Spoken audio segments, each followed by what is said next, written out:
Pendant des siècles, on a fait tout et n'importe quoi. Ce qui ne veut pas dire nécessairement qu'aujourd'hui, tout va mieux. J'allais dire bien au contraire. Mais qu'il y ait une sensibilisation et surtout une prise en compte par des citoyens qui sont des militants, je crois que c'est important. Par contre, il va falloir quand même, à un moment ou à un autre, que l'action des militants soit transcrite dans les faits par ceux qui nous gouvernent. Et c'est là la vraie question. Si cela était, je pense qu'on peut avancer, que le progrès sera soluble dans la crise. Le cas échéant, on parle d'un grand emprunt, par exemple, qui est de plus en plus petit d'ailleurs, mais il faut peut-être ne pas aller trop loin dans l'endettement du citoyen. Mais si ces fonds qui sont levés sont à usage de la protection de la planète et qui sont un investissement durable, et surtout avec un temps de retour un peu rapide, je crois que c'est important. On peut prendre des exemples précis sur l'habitat, sur l'isolation de l'habitat, sur la gestion des énergies et les énergies renouvelables bien sûr. Je crois sur les véhicules, sur les transports urbains et les transports en règle générale, le progrès doit améliorer la situation actuelle. Mais est-ce qu'on n'est pas allé trop loin? Là est la question.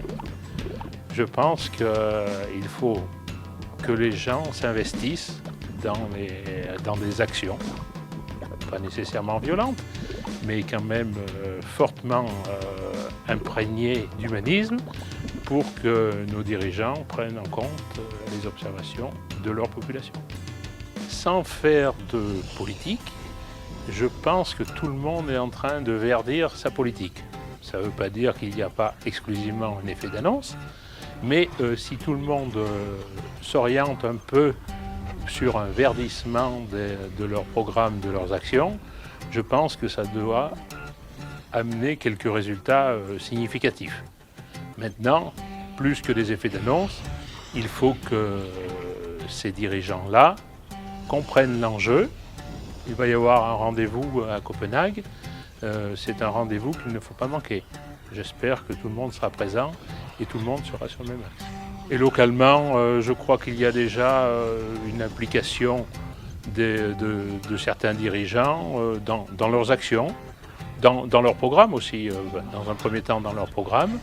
Il y a des tableaux de bord qui sont avancés, ils peuvent être plus ambitieux, mais pour prendre, mettons, l'exemple de Clermont, on voit sur les transports durables, on voit sur les économies d'énergie, sur les énergies renouvelables.